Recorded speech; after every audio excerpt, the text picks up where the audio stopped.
نحمدہ ونصلی ونسلم علی رسولہ الکریم اما بعد فاعوذ باللہ من الشیطان الرجیم بسم اللہ الرحمن الرحیم قال اللہ تعالی فی القرآن الحکیم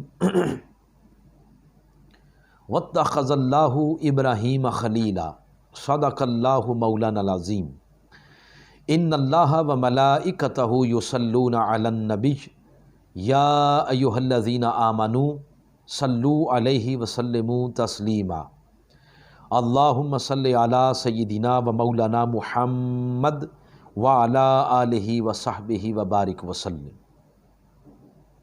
معزز ناظرین و سامعین، آج کی نشست کا عنوان ہے تذکرہ خلیل اللہ یعنی حضرت ابراہیم علیہ السلام۔ حضرت ابراہیم علیہ السلام کا اسم مبارک قرآن حکیم میں تقریباً 69 مقامات پر آیا ہے۔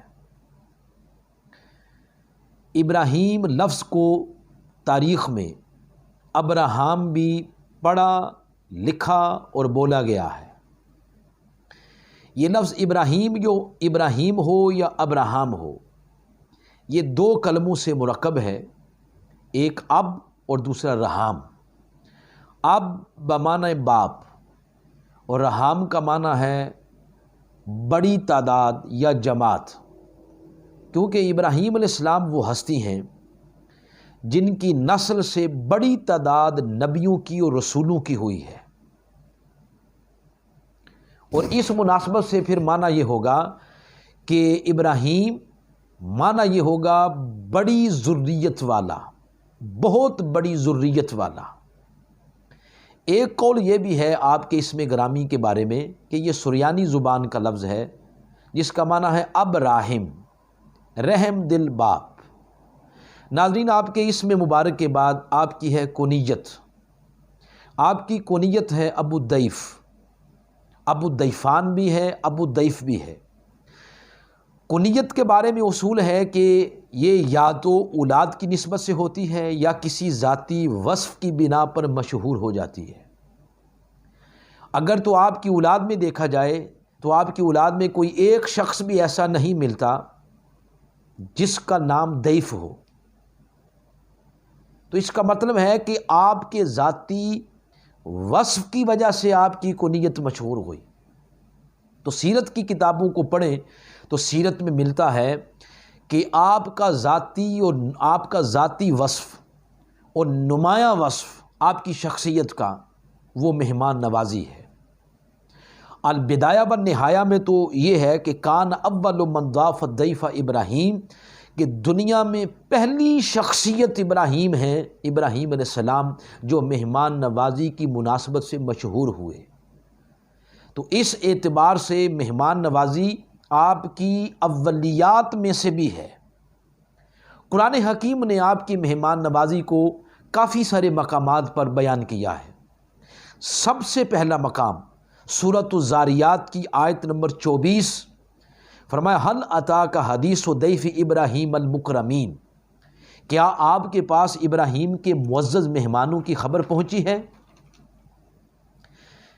پھر آگے چل کر ارشاد فرمایا فراغ الی اہلہ فجاء بعجل سمین، کہ پھر آپ جلدی سے اپنے گھر کی طرف گئے اور مہمانوں کے لیے ایک فربا بچھڑے کی سجی تیار کر کے لائے۔ آپ کے اسی وصف کو ایک اور مقام پر سورۃ الحجر کی آیت نمبر 51 میں یوں بیان کیا، فرمایا وَنَبِّئْهُمْ عَنْ ضَيْفِ ابراہیم، کہ انہیں ابراہیم علیہ السلام کے مہمانوں کی خبر بھی سنائیے۔ آپ کا یہی وصف سورۃ الہود کی آیت نمبر 69 سے لے کر 74 تک بڑی خوبصورتی کے ساتھ تفصیلاً بیان ہوا ہے۔ ناظرین، پھر آپ کے اس وصف کے تناظر میں صاحب تفسیر روح المعانی وہ آپ کی مہمان نوازی کا ایک مشہور واقعہ بیان کرتے ہیں۔ وہ یہ کہ آپ کھانا تناول کرنے سے قبل میل میل تک مہمان کی تلاش کرتے تھے۔ اگر مہمان مل جاتا تو اس کو دسترخوان پہ بٹھا کے کھانا بھی کھلاتے، خود بھی کھاتے، نہ ملتا تو پھر روزہ رکھ لیتے، اور کئی روز تک روزے میں رہتے، مہمان نہ ملتا تو مہمان کے بغیر کھانا نہیں کھاتے تھے۔ یہ لکھ کر صاحب تفسیر روح المعانی آپ لکھتے ہیں کہ ایک دفعہ آپ کے ہاں بطور مہمان ایک مشرک شخص آ گیا۔ جب کھانا شروع کرنے لگے تو آپ نے اللہ کے نام سے شروع کیا، تو اس نے اللہ کے نام سے کھانا شروع نہ کیا۔ آپ نے اصرار کیا کہ اللہ کے نام سے شروع کرو، اس کی توحید کا اقرار کرو۔ بس اس پر پھر اس نے کہا کہ ابراہیم، میں کھانے کے چند لقموں کے لیے اپنا دین چھوڑ دوں، اپنے آبا کا دین چھوڑ دوں؟ اتنی بات کر کے دسترخوان سے اٹھ کے چلا گیا۔ تو بعد میں پھر اللہ رب العزت نے وحی بھیجی، ابراہیم 70 سالوں سے میں اس کو رزق دے رہا ہوں، اور باوجود اس کے کہ یہ معبودان باطلہ کو میرے ساتھ شریک ٹھہرائے ہوئے ہے، مگر ایک دن بھی اس کا کھانا روکا نہیں۔ آج ایک دن تجھے کھانا کھلانا پڑ گیا تو دسترخوان سے اٹھا دیا۔ بس ابراہیم علیہ السلام پھر اس کے پیچھے چل پڑے اس کو ڈھونڈنے کے لیے، اس کو ایک جگہ جا لیا اور واپس آنے کے لیے کہا۔ تو اس نے کہا اب کیوں آئے ہو، اب کیوں اصرار کر رہے ہو؟ تو ابراہیم علیہ السلام نے فرمایا جس رب کا انکار کر کے تو دسترخوان سے اٹھا ہے، اسی رب نے مجھے تیرے پیچھے بھیجا ہے۔ اس پر بڑا وہ حیران ہوا اور کہنے لگا کہ آپ کا رب تو بڑا کریم ہے، اس کی تو عبادت کرنی چاہیے۔ اس نے پھر کلمہ پڑھ لیا۔ ناظرین کرام، آپ کی مہمان نوازی جو قرآن حکیم کے مختلف مقامات پر مختلف طریقوں سے بیان ہوئی، اس سے پتہ یہ چلتا ہے کہ مہمان نوازی سنت ابراہیمی ہے، اور پھر آقا علیہ الصلوۃ والسلام نے پھر اس کی ترغیب دی۔ حضور علیہ الصلوۃ والسلام نے اس کی ترغیب دیتے ہوئے مہمان نوازی کو ایمان کی علامت قرار دیا ہے، اور یوں ارشاد فرمایا من کان یؤمن باللہ والیوم الآخر فلیکرم جارہ، من کان یؤمن باللہ والیوم الآخر فلیکرم ضیفہ۔ دو باتیں ایک ہی حدیث پاک میں آقا علیہ السلام نے ارشاد فرمائی۔ ایک فرمایا جو شخص اللہ اور روز قیامت پر ایمان رکھتا ہے وہ اپنے پڑوسی کی تکریم کرے، اور پھر فرمایا جو شخص اللہ اور روز قیامت پر ایمان رکھتا ہے وہ اپنے مہمان کی عزت و تکریم کرے۔ سیرت مبارکہ سے پتہ چلتا ہے آقا علیہ الصلوۃ والسلام اپنے مہمان کی از حد تکریم، تعظیم، آرام اور آسائش کا خیال رکھتے تھے، اور علماء اسلام نے تو یہاں تک اس کی تصریح کی ہے کہ وہ دیہات جہاں مسافروں کے لیے قیام و طعام کا بندوبست نہیں ہوتا تو اس دیہات کے رہنے والوں پر لازم ہے کہ مہمان کے قیام و طعام کا انتظام و انصرام کریں۔ اور پھر علماء کرام نے اس بات کی بھی تصریح کی کہ بڑے شہروں میں جہاں بڑے ہوٹل ہوتے ہیں تو وہاں جب مہمان آتے ہیں تو ان کی ضیافت کیا ہے؟ فرماتے ہیں ان کی ضیافت خندہ پیشانی سے اور مکارم اخلاق سے ملنا ہے، یہ ان کی ضیافت ہے۔ ناظرین کرام، آپ کی اس کنیت کے بعد ایک اور کنیت ہے ابو الانبیاء، جد الانبیاء، کیونکہ کثیر نبی اور رسول آپ کی ذریت میں سے ہیں۔ بنی اسرائیل کے تو سارے کے سارے انبیاء وہ آپ کی نسل میں سے ہیں، آپ کی ذریت میں سے ہیں۔ اور پھر اس ضمن میں ابراہیم علیہ السلام کی سب سے بڑی نسبت، وہ نسبت جو تعمیر کعبہ میں آپ نے مزدوری کے طور پر اللہ کی بارگاہ میں دعا کر کے مانگی تھی، وہ نسبت مصطفیٰ ہے صلی اللہ علیہ وآلہ وسلم، کیونکہ حضرت ابراہیم علیہ السلام آپ آقا علیہ الصلوۃ والسلام کے جد امجد کے طور پر بھی جانے اور پہچانے جاتے ہیں۔ اس کا ذکر سورۃ البقرہ کی آیت نمبر 129 میں کیا ہے۔ پھر حضرت ابراہیم علیہ السلام کے القابات میں سے ایک مشہور لقب وہ خلیل اللہ ہے، جس کا معنی ہے اللہ کا دوست۔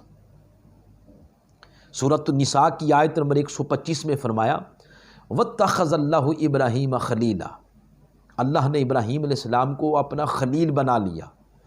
لفظ خلیل کی تحقیق میں صاحب المنار لکھتے ہیں یطلق الخلیل بمعنی الحبیب او المحب لمن یحبہ اذا کانت ہذہ المحبت خالصۃ من کل شائبہ۔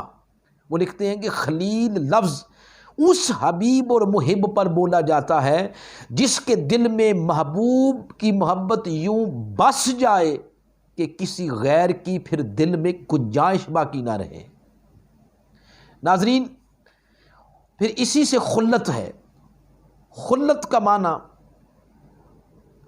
کا معنی محبت بھی ہے، کیونکہ حضرت ابراہیم علیہ السلام اللہ تعالیٰ سے شدید محبت کرتے تھے، یا اللہ تعالیٰ حضرت ابراہیم علیہ السلام سے محبت کرتا تھا۔ ابراہیم علیہ السلام کا اللہ سے محبت کرنے کا معنی یہ ہے کہ ہر کام اللہ کی رضا کے لیے، ہر بات اللہ کی رضا کے لیے، اور ہر حال میں اللہ پر راضی رہنا۔ صاحب تفسیر کبیر نے ابراہیم علیہ السلام کا یہ جو لقب ہے خلیل اللہ، اس کے تحت لکھتے ہیں کہ اس کا معنی یہ ہے کہ دل میں کسی غیر کی گنجائش نہ رہے۔ یہ لکھ کر پھر ایک واقعہ اس کے تحت صاحب تفسیر کبیر لکھتے ہیں۔ وہ فرماتے ہیں کہ ایک فرشتہ ایک دفعہ انسانی شکل میں ابراہیم علیہ السلام کے پاس آیا۔ اس نے ابراہیم علیہ السلام کے پاس کھڑے ہو کر اللہ اکبر، اللہ کا نام لیا۔ ابراہیم علیہ السلام اپنے مالک کا نام سن کر مچل گئے اور اس کو فرمایا کہ ایک دفعہ اس کا نام دوبارہ نہیں لیتے۔ اس پر فرشتے نے کہا کہ پہلی دفعہ تو اپنی مرضی سے لیا ہے، اب آپ کے کہنے پر لوں گا تو بغیر معاوضے کے نہیں ہوگا، اس کے عوض مجھے کیا دو گے؟ تو ابراہیم علیہ السلام نے ارشاد فرمایا، یہ جو میری بکریوں کا ریوڑ ہے یہ آدھا ریوڑ تجھے دے دوں گا، بس میرے مالک کا ایک دفعہ نام لو۔ اس فرشتے نے پہلے کی نسبت اور زیادہ پرسوز آواز میں اللہ کا نام لیا۔ ابراہیم علیہ السلام مچل گئے۔ جب طبیعت تھوڑی سنبھلی تو فرمایا ایک دفعہ پھر نہیں لیتے؟ تو اس نے کہا اب کیا دو گے؟ فرمایا آدھا ریوڑ جو باقی بچا ہے وہ بھی دے دوں گا۔ اس نے دوبارہ نام لیا، آپ مچل گئے۔ فرمایا پھر لو۔ اس نے کہا اب کیا دو گے؟ ابراہیم علیہ السلام نے فرمایا ریوڑ چرانے کے لیے کوئی چرواہا بھی تو چاہیے نا، تو بس مجھے چرواہے کے طور پر اپنے ساتھ رکھ لو، مالک کا نام لیتے جانا، میں تمہاری بکریاں چراتا رہوں گا۔ اس پر اس فرشتے نے آگے بڑھ کر کہا کہ مجھے آپ کے مال کی ضرورت نہیں، آپ کے ریوڑ کی ضرورت نہیں، میں تو فرشتہ ہوں، آپ کا امتحان لینے کے لیے آیا ہوں۔ ناظرین کرام، آپ کا یہ لقب خلیل اللہ، جس کا معنی ہے کہ دل میں اللہ کے علاوہ کسی کی گنجائش باقی نہ رہے۔ ایک اور لقب ہے پھر آپ کا امام الناس۔ سورۃ البقرہ کی آیت نمبر 124 میں فرمایا وَإِذِ ابْتَلَىٰ إِبْرَاهِيمَ رَبُّهُ بِكَلِمَاتٍ فَأَتَمَّهُنَّ قَالَ إِنِّي جَاعِلُكَ لِلنَّاسِ إِمَامًا۔ اللہ نے فرمایا کہ میں تمہیں لوگوں کا پیشوا بناؤں گا، تو لفظ استعمال ہوا امامہ۔ امام اس کو کہتے ہیں جس کی پیروی کی جائے، یعنی تمام انبیاء اور تمام امتیں ابراہیم علیہ السلام کی پیروی کرتی ہیں، حتیٰ کہ سید الانبیاء حضور نبی اکرم صلی اللہ علیہ وآلہ وسلم کو بھی آپ کی پیروی کا حکم ملا۔ فرمایا ثم اوحینا الیک ان اتبع ملت ابراہیم حنیفا۔ پھر اے حبیب مکرم، ہم نے آپ کی طرف وحی کی کہ آپ ابراہیم علیہ السلام کی دین کی پیروی کریں۔ حضرت ابراہیم علیہ السلام کے نام، القابات اور کونیت کے علاوہ ناظرین کرام قرآن حکیم میں آپ کی شخصیت کے کچھ اوصاف بھی بیان ہوئے ہیں۔ آپ کے اوصاف میں سورۃ الہود کی آیت نمبر 75 میں فرمایا ان ابراہیم لحلیم اواہ منیب۔ اس آیت کریمہ میں 3 اوصاف ابراہیم علیہ السلام کے بیان ہوئے، حلیم، اواہ، منیب۔ پھر سورۃ المریم کی آیت نمبر 41 میں آپ کا ایک اور وصف بیان ہوا، فرمایا وَاذْكُرْ فِي الْكِتَابِ ابراہیم اِنَّهُ كَانَ صِدِّيقًا نَبِيًّا۔ اس آیت کریمہ میں آپ کی صفت بیان ہوئی صدیق۔ پھر سورۃ النحل کی آیت نمبر 121 میں آپ کا ایک اور وصف بیان ہوا، فرمایا شاکرا لانعمہ، یہ آپ کی صفت بیان ہوئی شاکر۔ پھر آل عمران کی آیت نمبر 67 میں فرمایا کان حنیفا مسلما۔ تو ناظرین کرام، قرآن حکیم میں آپ کے نام، آپ کی کنیت، آپ کے القابات کے بعد آپ کی شخصیت کے ذاتی اوصاف نمایاں کر کے بیان کیے جا رہے ہیں، تاکہ آپ کی نجی زندگی کو انسانیت کے لیے اسوہ بنا کر پیش کیا جائے۔ جیسے قرآن حکیم میں ارشاد فرمایا قد کانت لکم اسوۃ حسنہ فی ابراہیم والذین معہ، کہ ابراہیم کی شخصیت میں تمہارے لیے ایک اسوہ ہے۔ کیوں؟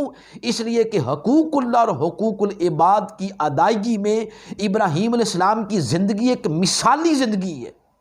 بیان کرنے کا مقصد یہ ہے کہ ابراہیم علیہ السلام کی پیروی کا دم بھرنے والے، ان سے نسبت پر فخر کرنے والے، ان کے اخلاق کو، ان کی صفات کو اپنائیں، اور اگر آج بھی ابراہیم علیہ السلام کی صفات کا رنگ شخصیت کے اوپر چڑھا لیا جائے تو بعید نہیں کہ اس خوش نصیب کو اللہ پاک وقت کا امام بنا دے۔ تو صفات بیان کرنے کا مقصد یہ ہے کہ قرآن چاہتا یہ ہے کہ ان صفات کا رنگ شخصیت کے اوپر چڑھ جائے۔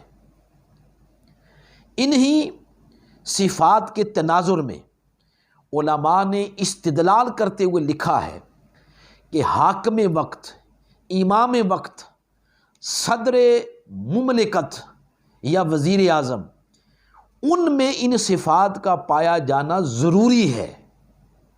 استدلال کرتے ہوئے ان سے متعلق علماء اسلام نے تصریح کی ہے کہ ان الامام یکون اہل العدل والاحسان والفضل مع القوۃ علی القیام بذالک وہو الذی امر النبی صلی اللہ علیہ وآلہ وسلم۔ علماء اسلام نے تصریح کی ہے، یعنی امام وہ ہوتا ہے جس کا دامن گناہوں سے آلودہ نہ ہو، گناہوں سے داغدار نہ ہو، وہ احسان فضل کی صفات سے متصف ہو، اس کے ساتھ اس میں حکومت کی ذمہ داریوں کو بجا لانے کی صلاحیت بھی ہو، طاقت بھی ہو۔ ان خوبیوں والے خلیفہ یا امام وقت یا صدر مملکت کے متعلق حضور اسلام نے فرمایا ان سے مت جھگڑو، لیکن جو فاسق ہیں، جو فاجر ہیں، جن کے اندر صلاحیت ہی نہیں کہ وہ ملک کو چلا سکیں، وہ رہنمائی کر سکیں، فرمایا وہ پھر امامت اور خلافت، صدارت اور وزارت عظمیٰ کے اہل نہیں ہیں۔ ناظرین کرام، آپ کی ان صفات کے بعد کچھ چیزیں جو آپ کی زندگی مبارک کی اولیات میں شمار ہوتی ہیں وہ آپ کے گوش گزار کرنا چاہتا ہوں۔ آپ کی اولیات میں سے امام طبرانی نے ان تمام چیزوں کو نقل کیا ہے۔ پہلی چیز جو آپ کی اولیات میں ہے وہ ہے کہ حضرت ابراہیم علیہ السلام پہلی وہ شخصیت ہیں جو دنیا میں مہمان نوازی کے طور پر مشہور ہوئے۔ پھر امام طبرانی لکھتے ہیں کہ آپ کی اولیات میں سے یہ بھی ہے کہ آپ ہی وہ پہلے شخص ہیں جن کے بال سفید ہوئے، کیونکہ حضرت ابراہیم علیہ السلام اور اسماعیل علیہ السلام ان دونوں باپ بیٹے کی شکل مکمل طور پر آپس میں ملتی جلتی تھی، اور لوگ مغالطے کا شکار ہو کر کبھی ابراہیم علیہ السلام کو ذبیح اللہ کہہ دیتے اور اسماعیل علیہ السلام کو خلیل اللہ کہہ دیتے۔ تو جب ابراہیم علیہ السلام کو ذبیح اللہ کہتے تو اللہ پاک کو یہ بات پسند نہ آئی۔ اللہ کریم نے ان دونوں باپ بیٹے میں تھوڑا سا فرق پیدا کرنے کے لیے ابراہیم علیہ السلام کے سر کے بال سفید کر دیے۔ تو جب ابراہیم علیہ السلام نے بال سفید دیکھے تو عرض کیا باری تعالیٰ یہ کیا ہے؟ تو اللہ کریم نے ارشاد فرمایا یہ میرا نور ہے۔ امام طبرانی نے لکھا ہے کہ یہ آپ کے اولیات میں سے ہے۔ پھر لکھتے ہیں کہ بالوں کی مانگ نکالنا، مونچھیں کتروانا، ناخن کاٹنا اور اپنے جسم کی دیگر صفائی اور دانت صاف کرنا، اس کا آغاز بھی ابراہیم علیہ السلام نے کیا۔ یہ چیزیں بھی آپ کی اولیات میں سے ہیں۔ پھر ممبر پر چڑھ کر سب سے پہلے خطبہ وہ بھی آپ نے دیا۔ امام طبرانی لکھتے ہیں کہ حضور علیہ السلام جب آپ نے فرمایا کہ اگر میں ممبر بناؤں تو کیا مذائقہ، کیونکہ ابراہیم علیہ السلام نے بھی ممبر بنایا تھا۔ پھر سرید سب سے پہلے ابراہیم علیہ السلام نے بنائی۔ تو یہ کچھ چیزیں حضرت ابراہیم علیہ السلام آپ کی اولیات میں سے ہیں۔ پھر آپ کی حیات مبارکہ کے بے شمار واقعات قرآن حکیم میں ملتے ہیں، جن میں رہنمائی اور ہدایت کا حصہ وافر انسانیت کے لیے موجود ہے۔ ان میں سے چند مشہور واقعات، جس میں سے پہلا واقعہ وہ آپ کی پیدائش کے بعد ستارے، چاند، سورج سے توحید الہی پر حسین استدلال والا واقعہ ہے، جس کا تفصیلاً ذکر سورۃ الانعام میں آیت نمبر 74 سے لے کر 83 تک موجود ہے۔ پھر دوسرا واقعہ وہ جوانی کی عمر میں نہ صرف نمرود کے سامنے دعوت حق رکھنا ہے، بلکہ اس دور کے شرک، بت پرستی اور احکامات الہی سے بغاوت پر مبنی نظام کے ساتھ ٹکر لینا بھی ہے۔ یہ واقعہ ہے، اس کا ذکر بھی سورۃ الانبیاء کی آیت نمبر 51 سے تفصیلاً شروع ہوتا ہے۔ تیسرا واقعہ پھر آپ کو آگ میں پھینکا جانا اور آگ کا آپ پر ٹھنڈا ہو جانا، وہ بھی سورۃ الانبیاء میں تفصیل کے ساتھ بیان ہوا۔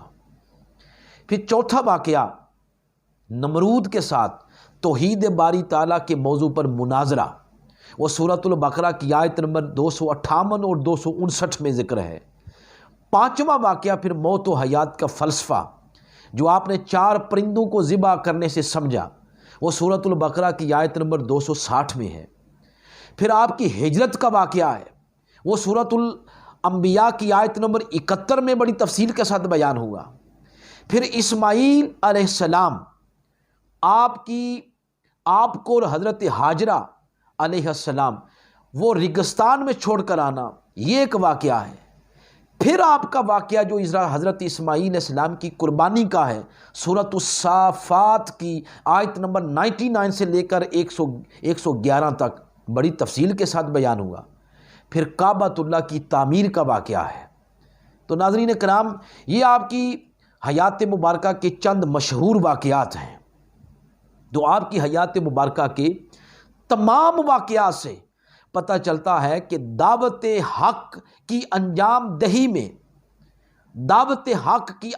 دہی کو دینی اور مذہبی دونوں پہلوؤں سے اس طرح منتہے کمال تک پہنچایا کہ مذہبی میدان میں حق بندگی ادا کرتے ہوئے اپنے لختے جگر تک اللہ کی رضا کے لیے قربان کرنے کے لیے تیار ہو گئے، جبکہ دوسری طرف باطل اور طاغوتی نظام کی بےخونی کے لیے کفر اور شرک کے معاشرے کو توحید اور اطاعت حق کے معاشرے میں بدلنے کے لیے آگ تک میں جلنا گوارا کر لیا۔